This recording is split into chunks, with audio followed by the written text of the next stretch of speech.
Distinguidas damas y caballeros, tengan ustedes muy buenas tardes. Saludamos vuestra presencia a nombre de la Escuela Electoral y de Gobernabilidad del Jurado Nacional de Elecciones. Nuevamente estamos reunidos en este módulo de los martes electorales titulado Mujer y Política en el Estado Democrático. Hoy se desarrollará un tema importante como es la participación política de las mujeres en el Perú, para lo cual contamos con una distinguida doctora, Alicia del Águila Peralta, de Idea Internacional, que hoy compartirá sus conocimientos con todos y cada uno de nosotros. Previo a la presentación del doctor Dani Chávez López, queremos decirles que el Jurado Nacional de Elecciones considera que la educación es un hecho absolutamente insoslayable y es el interés particular del señor presidente de nuestra institución, el doctor Francisco Távara Córdoba, que en eventos de esta naturaleza se tenga una adecuada información académica referente al derecho electoral y su correcta aplicación y otros temas relevantes, de modo que cada quien eleve su nivel cultural y al mismo tiempo pueda darse un acercamiento de orden humano a través del diálogo que nos permitirá conocernos mucho mejor. Previo dicho esto, quiero dejar ya en el uso de la palabra al doctor Dani Chávez López, que precisamente a nombre de la Escuela Electoral del Perú ofrecerá la bienvenida a nuestra distinguida disertante y también para cada uno de ustedes. Le brindamos un fuerte aplauso.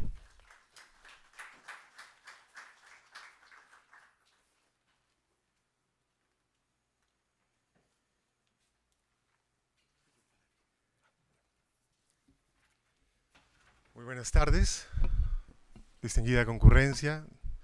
Es muy grato estar aquí parado en este podio y evidenciar la presencia de ciudadanos ejemplares como ustedes que, ávidos de adquirir conocimiento en materia electoral, asisten asiduamente cada martes electoral y participan de estas sesiones importantes en las cuales nos instruimos todos en estos temas de singular importancia para fortalecer nuestra democracia y tener una democracia de calidad.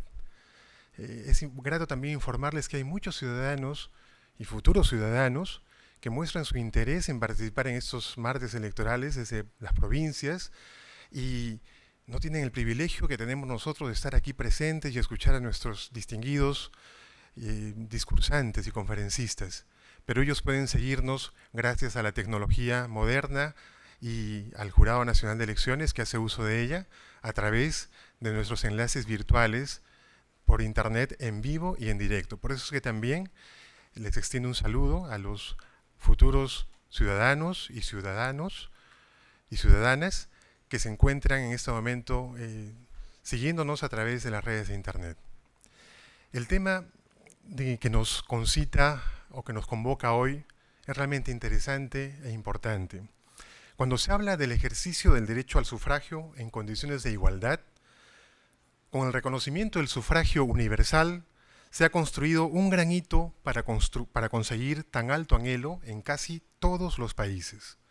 La manipulación del ejercicio del derecho al sufragio, la restricción del ejercicio del derecho al sufragio para las mujeres, ha habido en todas partes. Hasta después de la Segunda Guerra Mundial, la mayor parte de los países europeos no ha tenido sufragio femenino. Francia, que es un país emblemático en materia de derechos humanos, fue recién en el año 1946 que reconoció el derecho al sufragio a la mujer. Inglaterra lo tuvo en 1927, España en 1931. En el Perú, el 7 de septiembre de 1955, el general Manuel Odría promulgó la ley 12.391 que otorgaba tras largos años de lucha el voto femenino.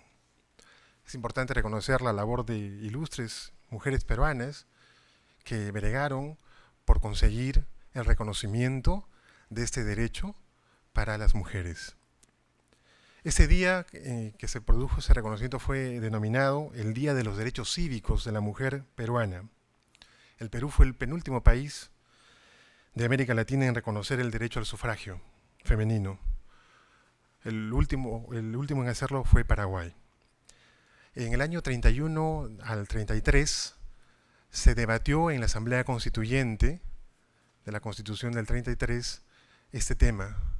Una fuerte fuerza oligárquica se opuso al reconocimiento de este derecho.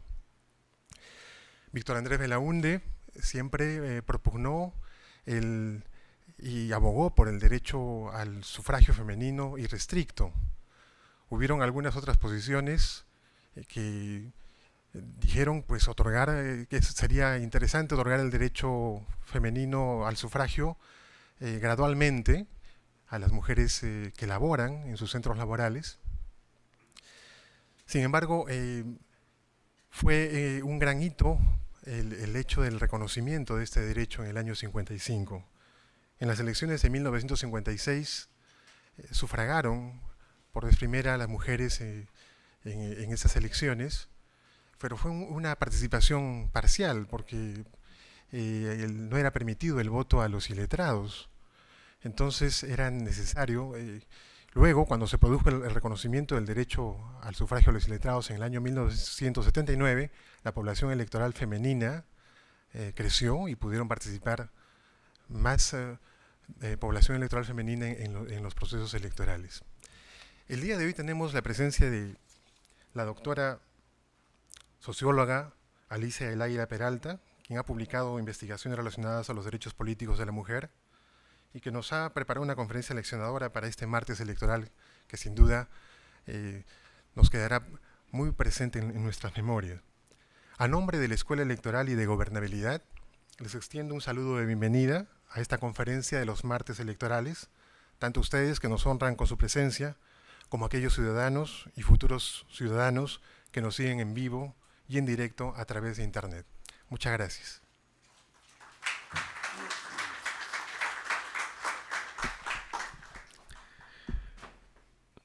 Luego del saludo del representante de la Escuela Electoral del Perú, queremos referirles a todos los asistentes que nuestra distinguida invitada, Alicia del Águila, es doctora en Ciencias Sociales, con mención en Historia por la Universidad de San Marcos, magíster en Ciencias Sociales por la Facultad Latinoamericana de Ciencias Sociales Flaxo de México y bachiller en Sociología por la Pontificia Universidad Católica del Perú.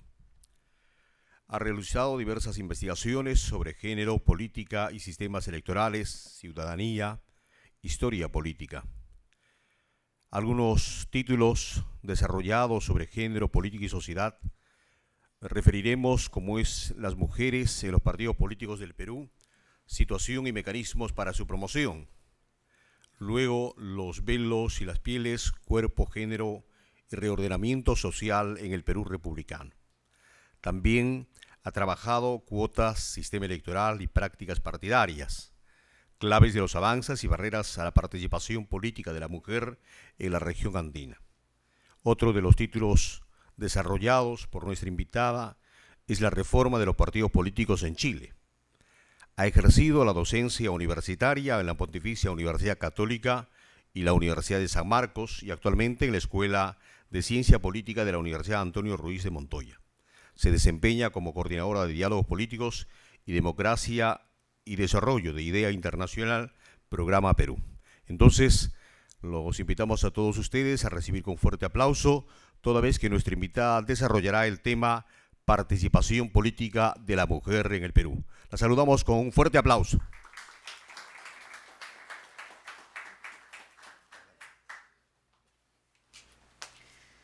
Buenas tardes a todos y a todas. Antes que nada, mi sincero agradecimiento al Jurado Nacional de Elecciones, en particular a la Escuela Electoral y a quienes la dirigen.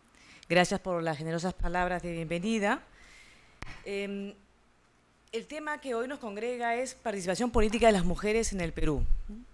Vamos a dar algunas cifras, digamos que son en estos casos obligados, pero yo quisiera centrarme la mayor parte del tiempo en algunas reflexiones que van más allá de las cifras que más o menos todos sabemos, ¿no es cierto?, sobre la subrepresentación, la escasez de mujeres en el escenario político, pero quisiera que fuéramos un poquito más allá en las reflexiones en cada uno de los diferentes aspectos que vamos a tocar. Y quisiera comenzar con una mirada histórica. Es la Constitución de 1860.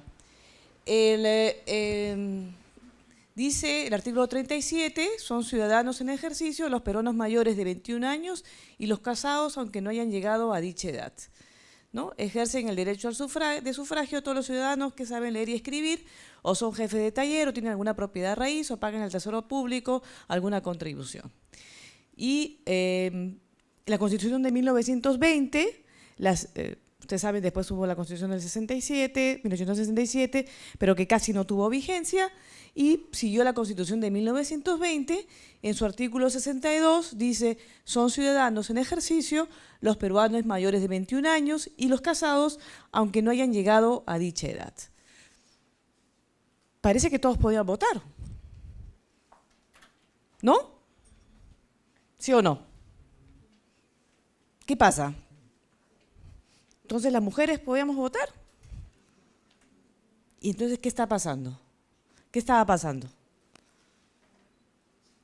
El problema, y esto es un ejemplo de cuán profunda era y cuán arraigada estaba la idea de que las mujeres no pertenecíamos a lo público, es que en esas constituciones del Perú, como en tantas constituciones de América Latina y del mundo, se consideraba que ni siquiera era necesario decirlo, que las mujeres, o sea, que solo los hombres, solo los peruanos varones tenían derecho a sufragar.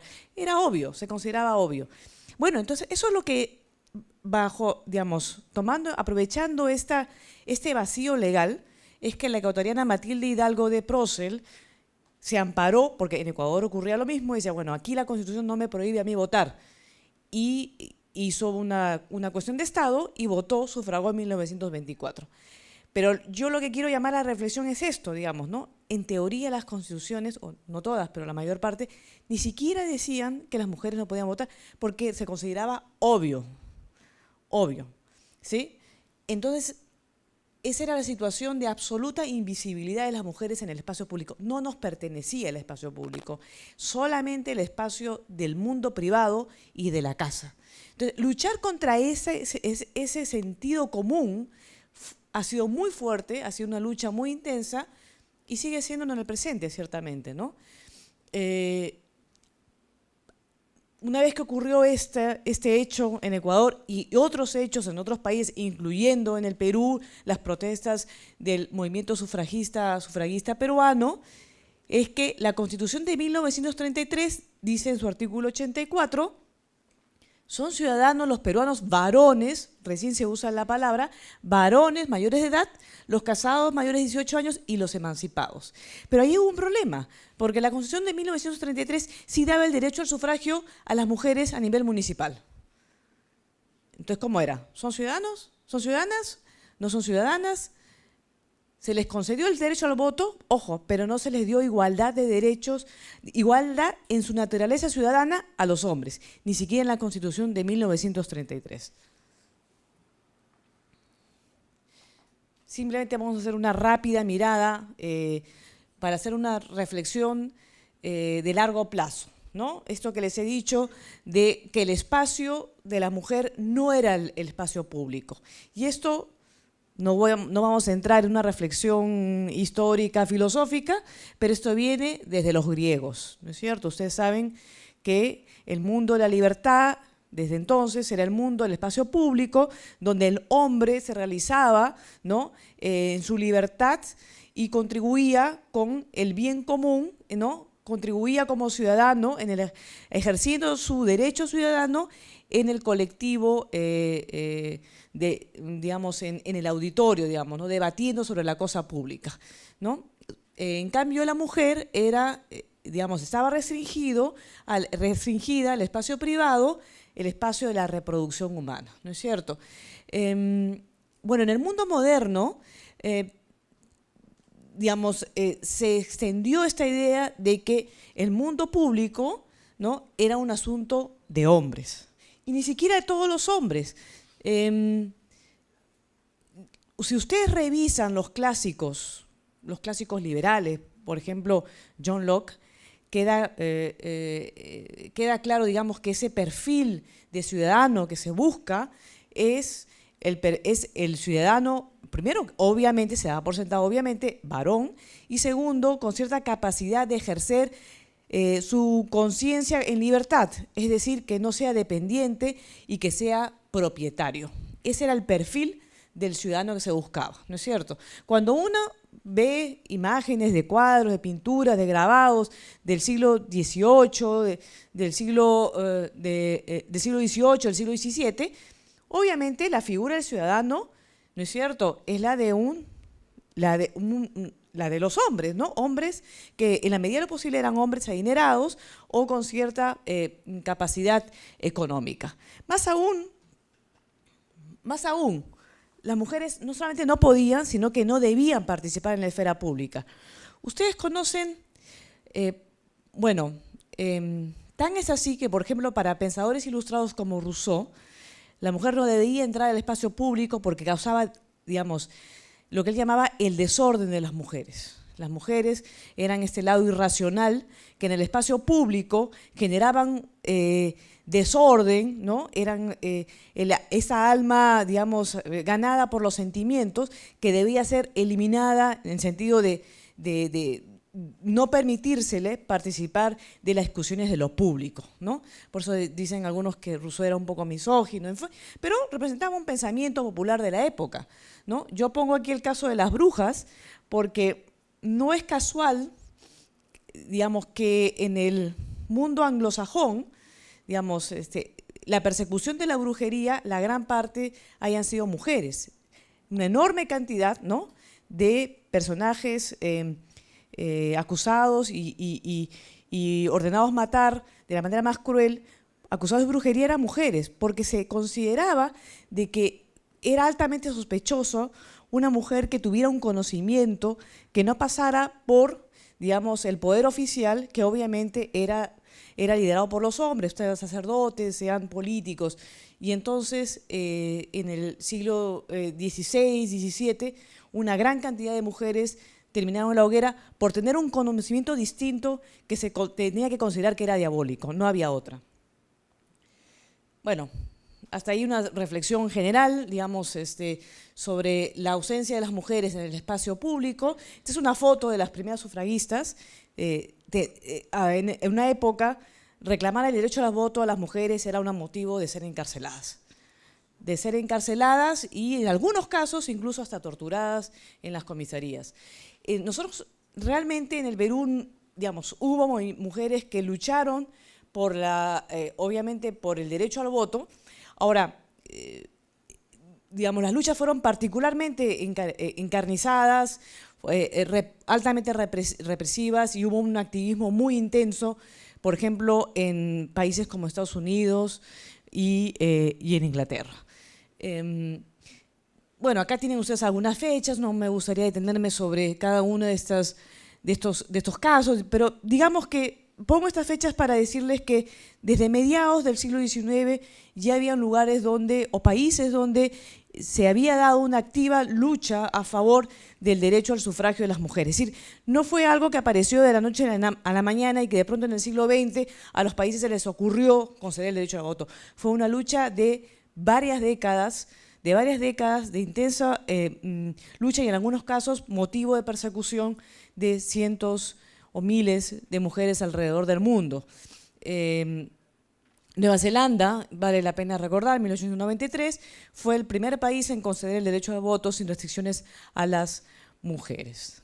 Y en 1902, Australia, digamos, el Condado de Australia del Sur concede derecho a ser elegidas, que no es exactamente lo mismo, como ustedes saben, ¿no? Acá también algunas fechas en América Latina, ¿no? Acá hay una cosa, digamos, Uruguay es el primer país que concede el derecho al sufragio en América Latina, sin embargo, no el primer país que hace efectivo ese derecho. Entonces ahí hay, digamos, una diferencia. Ecuador es posterior, pero, digamos, es el primero en el que se da efectivamente el derecho al sufragio. En todo caso, es todo un debate histórico. Y bueno, después lo harán Brasil, Costa Rica, Argentina, México, Perú, y como lo mencionaron en su momento, Perú fue realmente el penúltimo país, ¿no? Es decir, no fuimos precisamente los primeros, sino por el contrario, el penúltimo país que concedió el derecho al sufragio en América Latina. Yo solamente quiero detenerme, estas cifras no las vamos a analizar en su detalle, simplemente que este cuadro, que lo he tomado de un texto de Aguilar de 2003, para una breve reflexión sobre quiénes fueron las primeras mujeres que sufragaron en el Perú. Si ustedes se dan cuenta, esta columna es la diferencia entre sufragio de mujeres sufragantes y hombres sufragantes en 1956, ¿no es cierto? En Tumbes la diferencia era de 14.63. ¿Qué significa eso? Que más o menos votaron igual cantidad de hombres que de mujeres, ¿no es cierto? Con una diferencia a favor de los hombres de 14.63. Si vamos abajo de la tabla, la diferencia es 72.44. ¿Por qué? Porque el universo electoral de Apurímac, el 86.22 eran hombres y el 13.78 eran mujeres. ¿Qué quiere decir esto? Que el derecho al sufragio de las mujeres se dio gradualmente. No fue igual alrededor del país. Hubo lugares donde, acuérdense ustedes que no votaban los analfabetos, pocas mujeres se fueron integrando al principio y luego se irían sumando poco a poco. En cambio, en los departamentos, sobre todo de la costa, Tumbes, Ica, Lima, Piura, las mujeres se fueron incorporando más rápidamente, ¿sí? ¿Qué ocurrió entonces? Que con la incorporación de la mujer al sufragio, lo que ocurrió es que se acentuó aún más el peso electoral de las zonas urbanas, de la costa versus las zonas de la sierra, zonas rurales de sierra, Amazonía, porque con esta prescripción de que no podían votar a los analfabetos, hubo, digamos, incorporarse la mujer, quedaron más población, proporcionalmente el mayor peso electoral se incrementó en la costa y en las zonas urbanas. Bueno, poco a poco, a través de los años, ustedes lo saben muy bien, las mujeres hemos estado, digamos, ha habido incremento en la participación política de las mujeres, sin embargo, aún las cifras en lo que es la elección de mujeres sigue siendo bastante baja, ¿no es cierto? Si nosotros vemos, acá son algunas cifras, acá tenemos, por ejemplo, ustedes saben, las cuotas se aplican en aquellos cargos que son, digamos, colectivos, ¿no? O, por ejemplo, digamos, o de carácter legislativo o de colectivo, por ejemplo, regidores, consejeros regionales y parlamentarios, ¿no es cierto? En los ámbitos se aplica la cuota, ¿no es cierto? Ok. Ahí, gracias a la cuota, bueno, se ha llegado a 23%, 28%, 28%, y ojo, en las últimas elecciones parlamentarias el porcentaje de mujeres en el Congreso ha bajado. Habíamos llegado al 28% y ahora estamos en el 21.5%. Pero estas cifras que, digamos, son, digamos, no son muy altas, tampoco son demasiado bajas, sin embargo, da que pensar, porque si nosotros ubicamos en lo que es el contexto poblacional, las mujeres representamos el 50% de la población, siguen siendo porcentajes bajos, ¿no es cierto? Pero la cosa es aún más grave cuando nos fijamos en aquellos puestos ejecutivos, no asambleístas, aquellos puestos ejecutivos o cabeza de lista, como se llama, en los que no se aplica la cuota. Mujeres, alcaldesas provinciales, 4.6%, distritales 3.7%, presidentes regionales 0%, vicepresidentes 8.3%, ¿no es cierto? O sea, ¿qué hace? ¿Por qué el género que representa el 50% de la población no sube de niveles del 4%? Porque estos son más o menos porcentajes más o menos históricos, 3%, 3,5%, 4% de alcaldías. ¿Por qué? ¿Por qué se mantiene esa restricción? ¿No? Entonces, ese es un tema que podríamos tomarlo para la reflexión.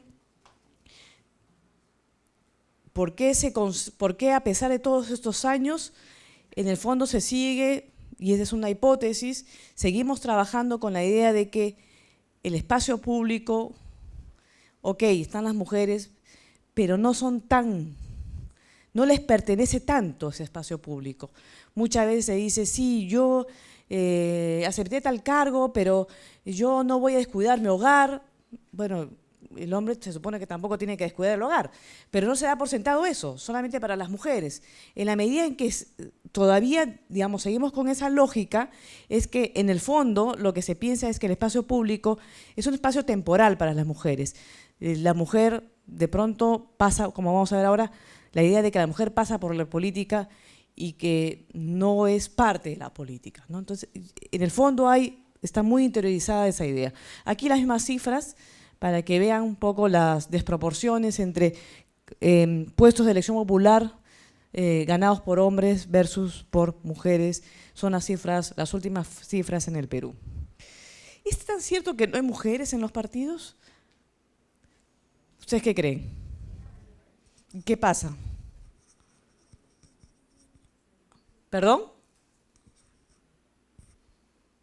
La cuota de género. Ya. Pero mi pregunta es, ¿hay mujeres en los partidos? Pero ¿y por qué no las, digamos, presentan como candidatas en igual proporción que los hombres?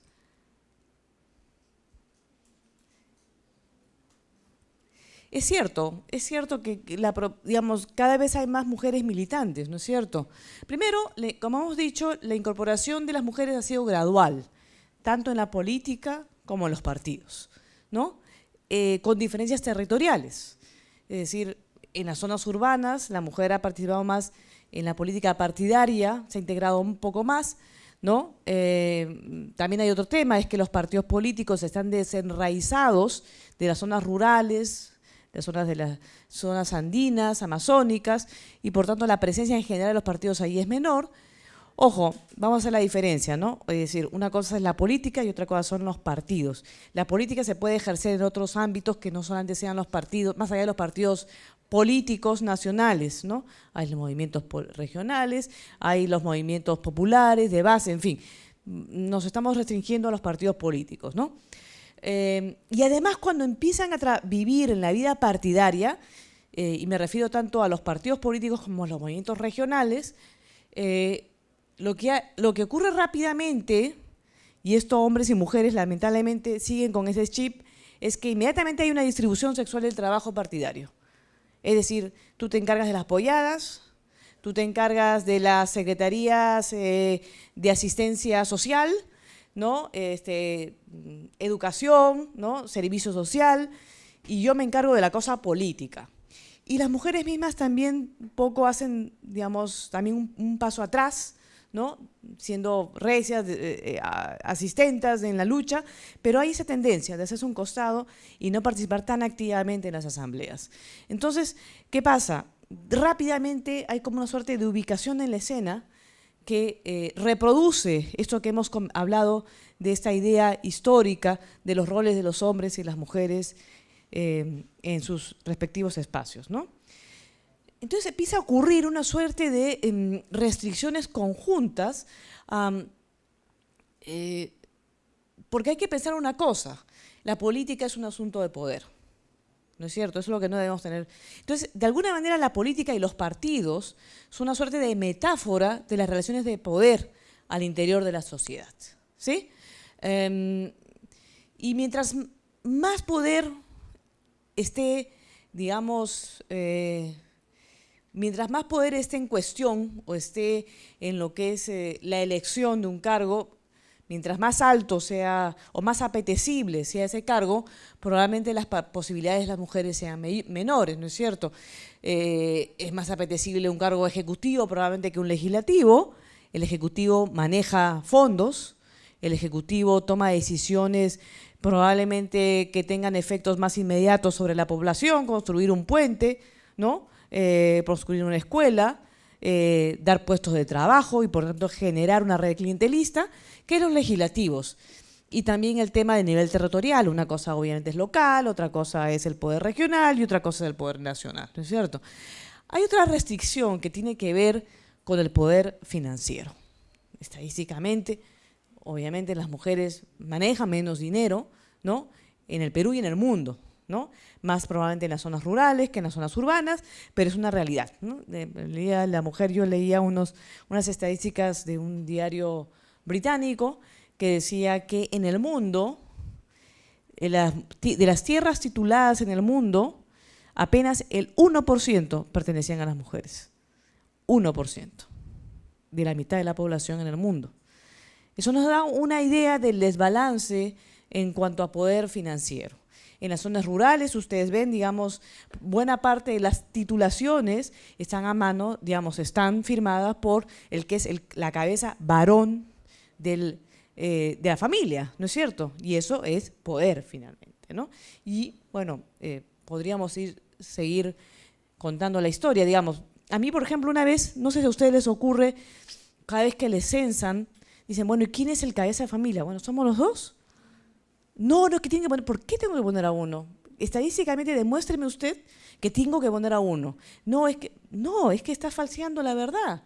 Entonces, es esta lógica de que, ¿por qué? Si el matrimonio es un contrato social donde hay dos, ¿no es cierto? ¿Por qué en un censo no tiene que poner? Y eso es algo que está cambiando en otros países, pero todavía en el Perú se sigue con la idea de que tiene que poner que es, si es el hombre o la mujer, tiene que poner que es el varón, porque si pone la mujer, lo que pasa es que es un hogar sin cabeza de familia, sin el varón. No. Bueno, seguimos todavía con esa estructura, ¿no? Desigualdad mediática.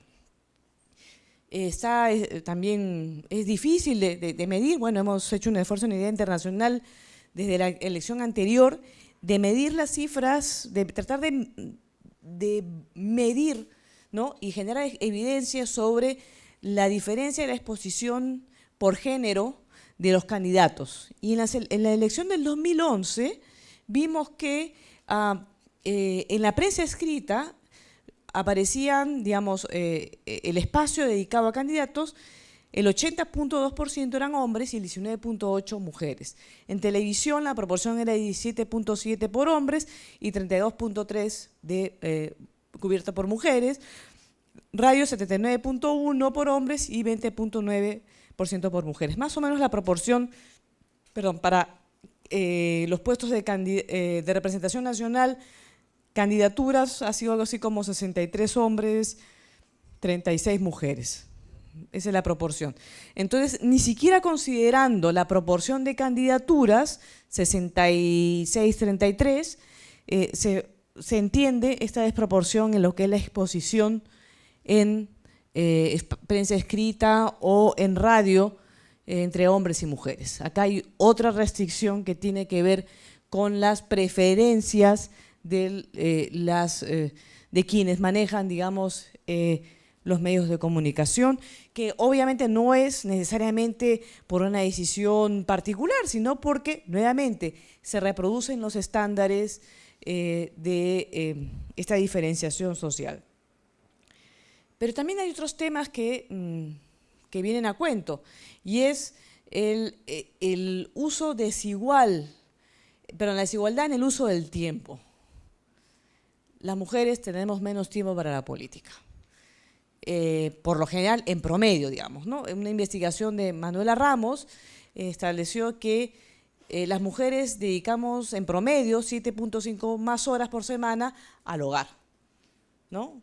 Con 7.5 horas a la semana uno puede hacer una maestría, un doctorado, ir a jugar fulbito, ir al partido y todavía le queda más tiempo. Entonces, esa diferencia es que genera lo que llamamos las mujeres la doble jornada laboral. Entonces, aparte de la doble jornada laboral, ir al partido. Entonces, es una de las respuestas más fuertes a la pregunta de ¿por qué no hay mujeres? ¿No es cierto? Lo que ocurre, una vez un político de un partido me dijo, mira, en el partido como que las mujeres tienen otro ritmo, otra línea de tiempo distinta a los hombres. ¿Por qué? hay muchas mujeres jóvenes, luego desaparecen durante unos años y después vuelven algunas, ya no todas, algunas vuelven a la vida política. ¿Qué pasa? Es el momento de los niños pequeños, ¿no es cierto? Cuando nacen los niños, ahí es donde se ve el tema de la negociación del tiempo, ¿sí? Y ahí es donde, en la mayoría de los casos, digamos, la mujer tiene que desaparecer de la política. Digo, tiene no porque deba, sino porque es lo que ocurre, quiero decir, ¿no es cierto? Y esa es la parte más, yo diría, más dura, ¿no? En España una vez visitamos a la vicepresidenta de las Cortes, entonces gobernaba el PSOE, y le preguntábamos por la política paritaria que está impulsando el PSOE, y ella nos dijo lo siguiente: en realidad la lucha ya no es tanto o solamente porque haya más mujeres en el espacio público. No, como que no. No, la pelea más fuerte es porque haya más hombres en el espacio privado. Para que haya una verdadera igualdad y la mujer realmente pueda salir en igualdad o casi un poquito más, mejores condiciones en el espacio público. Porque si no, no hay otra. Si no se comparte en la medida de lo posible, y eso es una negociación, digamos, de cada pareja, pero digamos, en la medida de lo posible no se comparte esa esfera privada, difícilmente se puede esperar grandes cambios en la vida pública. Esa es la verdad, ¿no? Y también hay otro tema que es lo que se denomina el acoso político. Esto que les comentaba, esta expresión, los hombres hacen política, las mujeres pasan por la política. ¿Qué significa eso? ¿Qué significa eso, esa expresión? ¿Qué quiere decir? Significa, nuevamente, lo que habíamos comentado al comienzo, ¿no?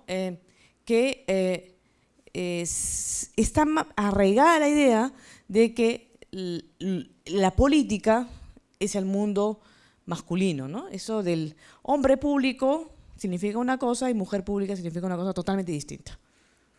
¿Por qué? Porque antes era así. Una mujer que está en el espacio público es sospechosa. Ciertamente me dirán, ya ha cambiado, eso no es así. Ok, pero no es. Pueden transitar, pero todavía hay estas costumbres, incluso en los partidos, ¿no? Esta idea de que, bueno, hay una asamblea, pero muy probablemente, por ejemplo, en una asamblea, antes de una asamblea ya se reunieron, ¿no?, algunas cabezas en un bar, qué sé yo, a la hora que seguramente las mujeres todavía estaban atendiendo a los niños para tomar las decisiones previas. Entonces todavía esta es costumbre masculina, pues, ¿no? O después del fulbito se reúnen un ratito y hablan. Entonces todavía hay rituales, tiempos, costumbres, hábitos absolutamente masculinizados que hacen que la política y el partido sean un espacio, no digo necesariamente ajeno, pero no tan propio para las mujeres, ¿no? Y doble rasero, ¿por qué?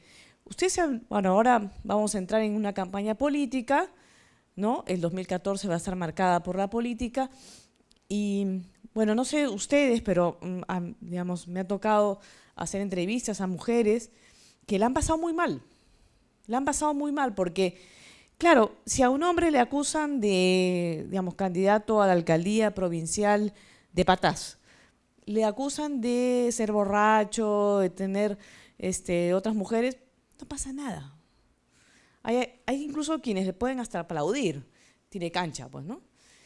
Pero si una mujer le dicen lo mismo, es absolutamente estigmatizada. Para empezar, el marido ya le va a hacer la vida imposible, no quiero que sigas en política, me están diciendo de todo, digamos. Y por supuesto esa mujer, si sobrevive a la campaña, no va a querer meterse más en política.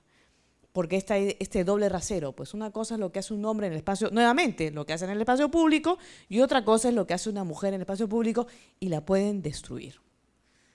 Entonces es doblemente complicado para una mujer.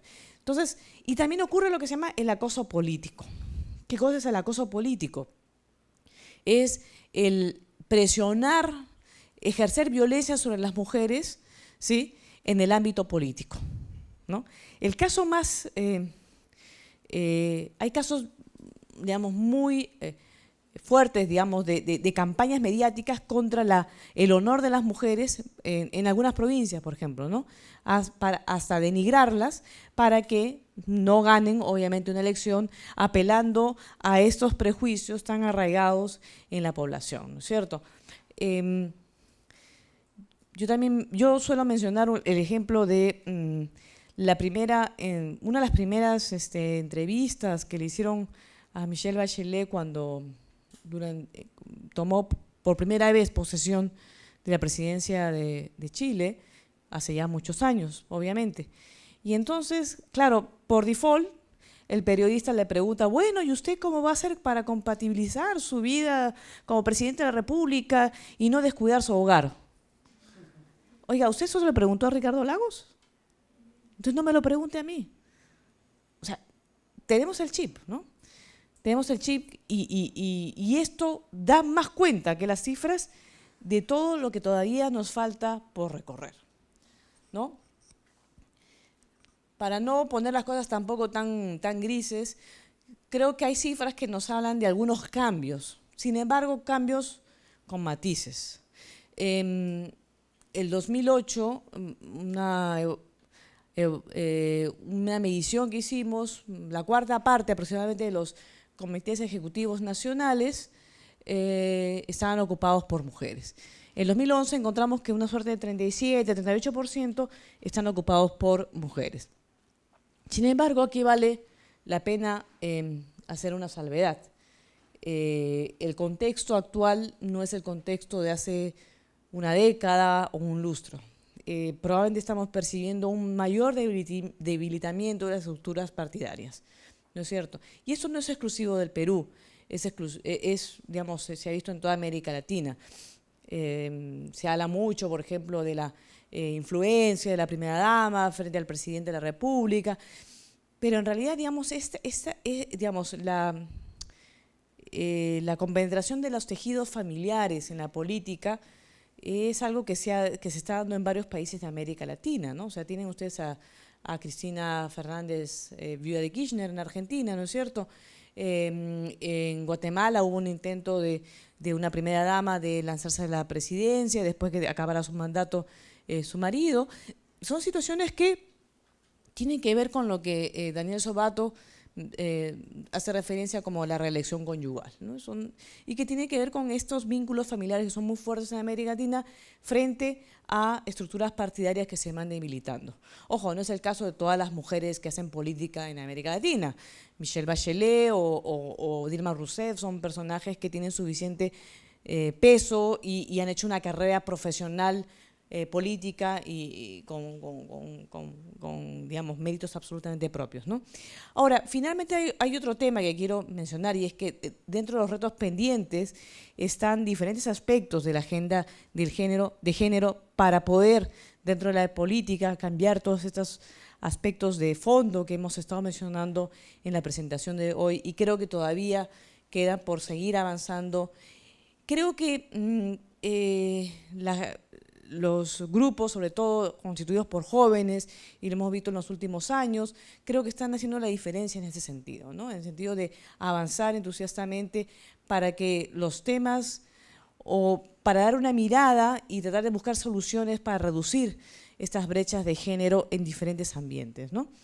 Bueno, yo no quisiera extenderme más porque me gustaría más bien escuchar si tienen alguna pregunta, algún comentario, y lo dejaré ahí. Muchas gracias.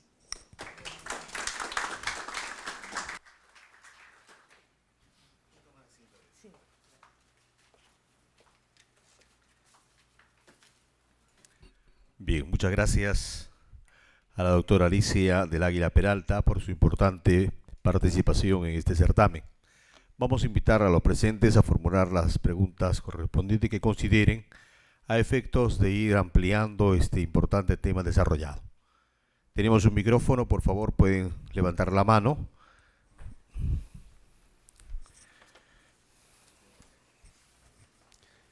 Doctora Alicia, buenas tardes, está bien didáctica la presentación. Quisiera obtener usted un comentario.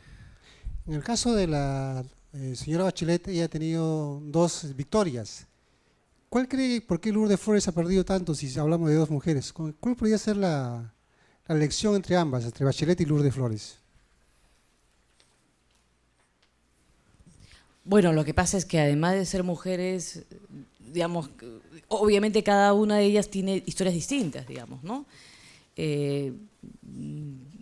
Yo creo que cada individuo, sean hombres, sean mujeres, sean pobres, sean ricos, sean de un partido de izquierda o derecha, tiene que ser analizado en su contexto local, en su desempeño individual, ¿no? Es decir, creo que simplemente es eso, digamos, ¿no? Es decir, más allá de ser mujeres, obviamente los contextos son otros, ¿no es cierto? Entonces, el desempeño de sus partidos seguramente también tiene que ver. Entonces, creo que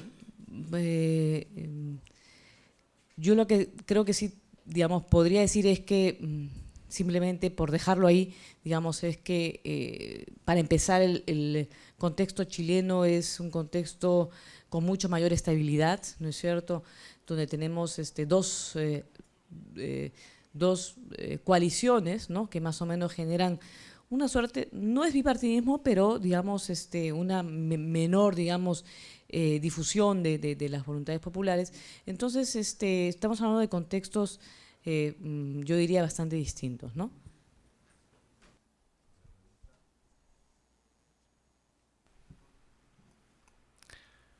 A ver, otra pregunta que quisiera formular, por favor.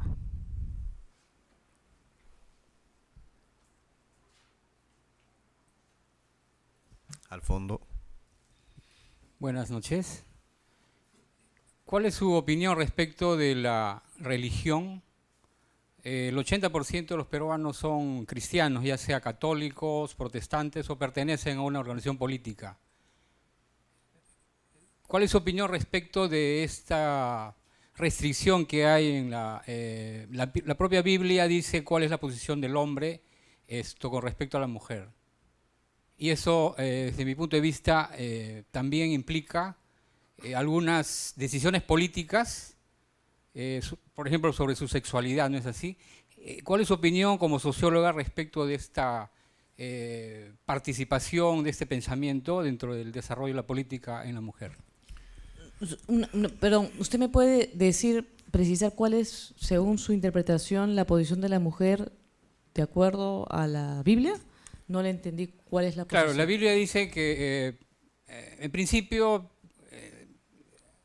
de acuerdo con la literatura bíblica, la mujer nace de la costilla del hombre, uno. Otro es que la mujer se le debe al marido, ¿no? Tiene una posición determinada, bastante machista en ese sentido. También hay otra pregunta al fondo, por favor.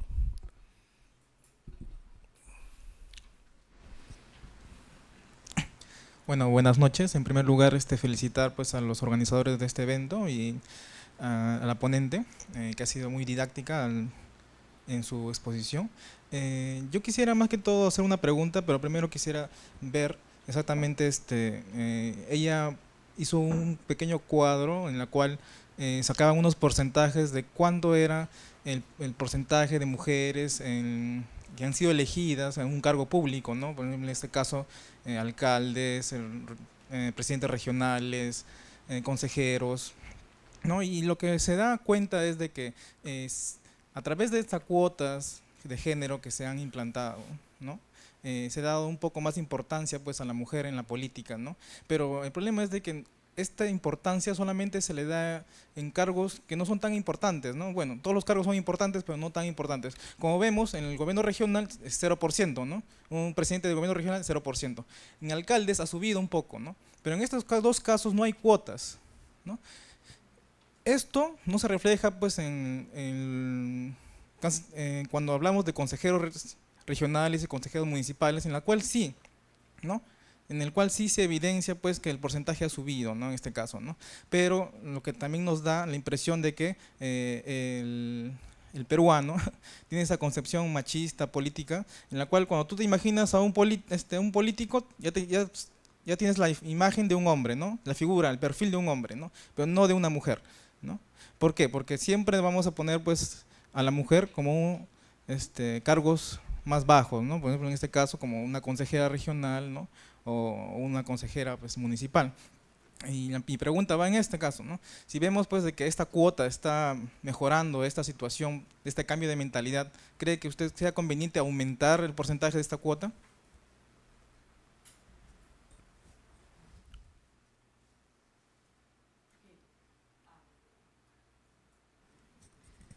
Voy a comenzar por la última pregunta, que me parece muy pertinente. Efectivamente, es cierto, ¿no? Es decir, los resultados muestran que la cuota ha cumplido, si bien no de manera suficientemente satisfactoria, pero ha habido si lo comparamos con los resultados de los cargos cabeza de lista que no están sujetos a cuota, como el puesto de alcaldes, de presidentes regionales, donde los porcentajes fluctúan entre 3, 4 y 0%, ¿no es cierto?, porque no se aplica ninguna cuota, frente a los cargos, por llamarlos de una manera asambleísta, de asambleas, ¿no es cierto?, tipo consejos regionales, regidurías, donde se alcanza 25, 26, 27, 28%, diríamos que efectivamente la cuota tiene sentido, aunque no es suficiente. Yo concuerdo con lo que acaba de decir el señor, la última persona que ha intervenido,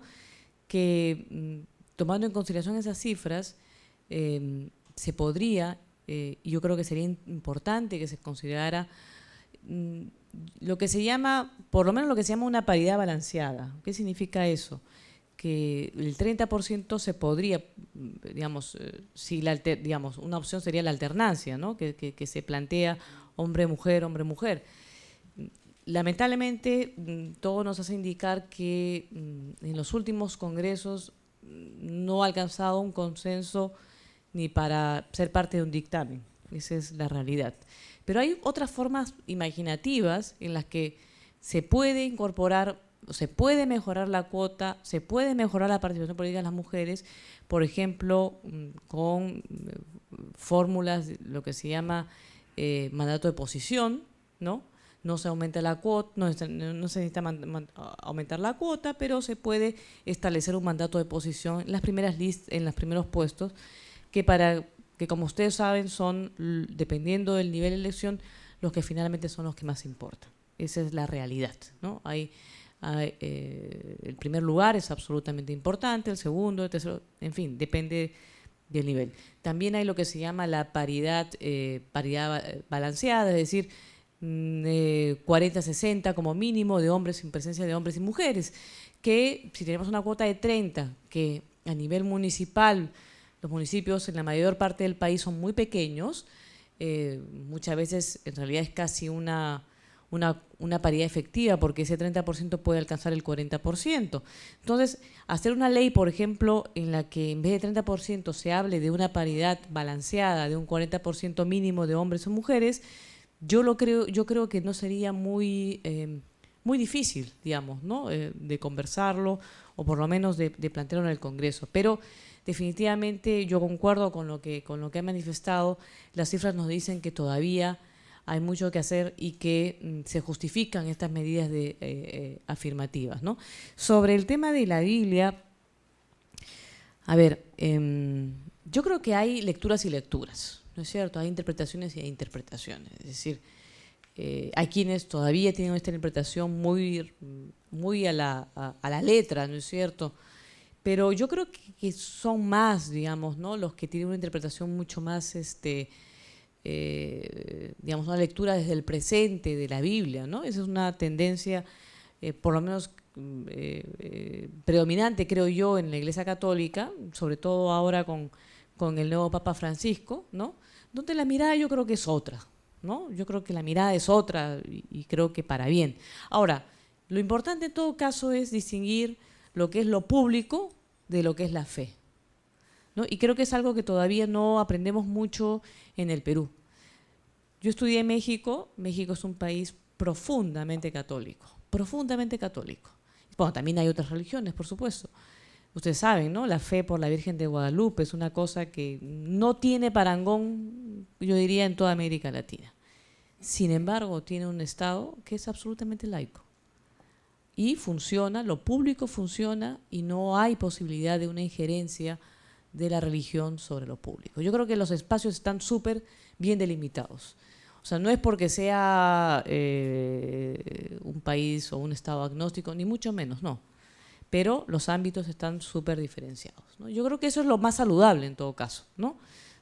Se puede ser muy creyente, pero también se puede creer, y creo que es lo más sano, entre, digamos, ¿cómo es? Al César lo que es del César y a Dios lo que es de Dios, ¿no?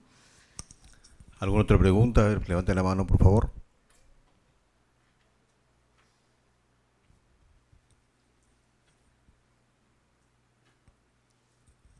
Buenas noches, doctora, y a todos los presentes.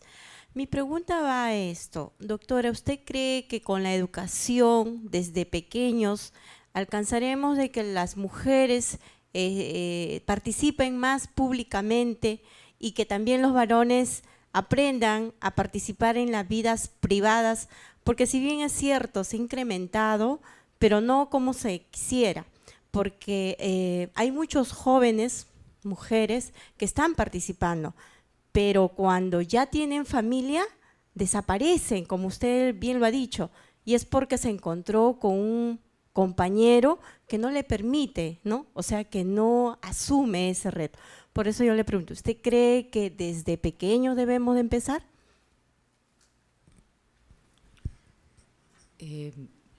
Por supuesto, yo creo que, a ver, en la exposición me tomé un tiempo para hablar acerca de los procesos históricos de largo plazo.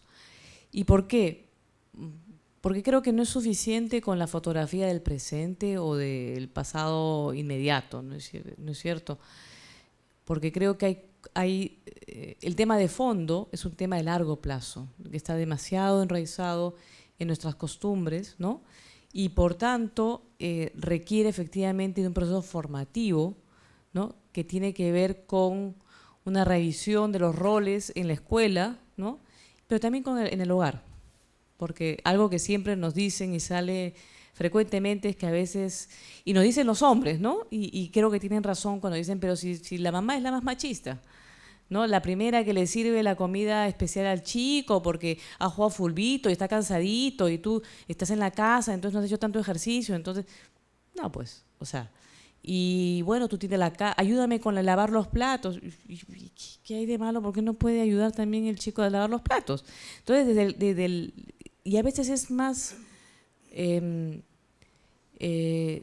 digamos, se inserta más en la conciencia de los niños más intensamente lo que se enseña en el hogar que lo que se enseña en la escuela. Entonces yo creo que es un proceso que tiene que ir en paralelo, ¿no es cierto? Había una expresión que luego lo acuñó una investigadora feminista en un libro que publicó que se llama algo así como ¿Cómo cambiar el mundo sin morir en el intento? Es decir, no es fácil, ¿no? Porque cada generación, a cada mujer, a cada hombre les toca su propia negociación, a cada pareja, ¿no es cierto? Lo importante, en todo caso, es tratar uno en su vida privada, ¿no? De tratar de, como pareja, de ser lo más cercano a la igualdad, digamos, ¿no? Tampoco suicidarse, digamos, tirarse contra la pared, pero creo que digamos, es una lucha, digamos, de a dos, en todo caso, bueno, familiar en otros casos, que tiene que ser dada generación por generación y ojalá que también se dé, digamos, de manera más seria a diferentes ámbitos del Estado, ¿no? Porque más allá de la voluntad de las personas, es fundamental pensar que eso también es asunto de políticas públicas, ¿no?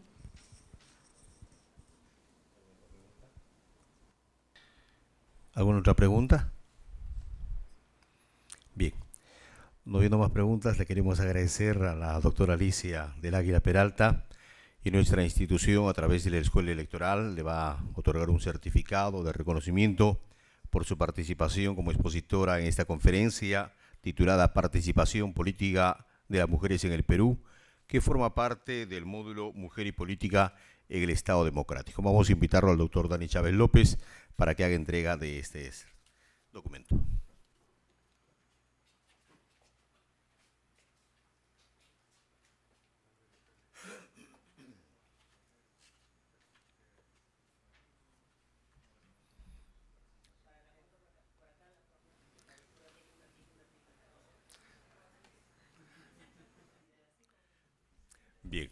Muchísimas gracias, un fuerte aplauso entonces para la doctora Alicia del Águila Peralta.